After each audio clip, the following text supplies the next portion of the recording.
Cette exposition s'intitule « Femmes, je nous aime » et présente à peu près 15 ans de travail sur le corps des femmes. Comme mon thème principal est le corps des femmes, le corps sensuel, le corps libre, le corps dans tous ses états, mais surtout assez triomphant de la femme, j'ai été choisie par la mairie pour ce mois de la femme. Et j'ai déjà fait des expos dans des mairies, mais pas de cette envergure. Et puis le lieu est vraiment très beau et permet de montrer là plus de 50 œuvres. J'ai 60 œuvres qui sont exposées là.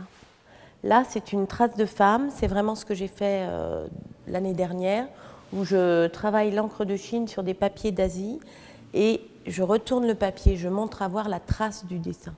Voilà. Et là, c'est marouflé sur toile, douce et très belle matière. Là, les mêmes traces sont présentées sous verre, donc ça donne d'autres effets.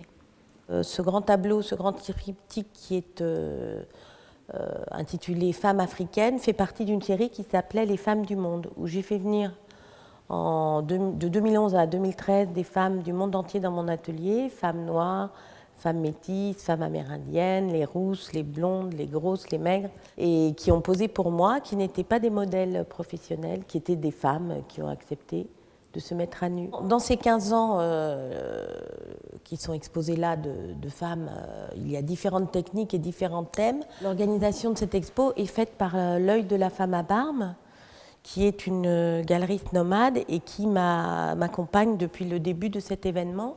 Et j'aimerais bien vous la présenter. Ce que j'apprécie dans son travail, c'est justement la variété et des techniques utilisées, des supports. C'est toujours un travail sur papier, puisqu'elle travaille au sol, et qu'on ressent bien dans son travail l'extrême liberté des modèles qui travaillent avec elle, puisque ce n'est pas des modèles professionnels. Elle n'aime travailler qu'avec des personnes qui viennent poser dans l'amitié, dans la complicité. Donc elle laisse les modèles s'exprimer librement et elle suit les courbes, les postures, les poses.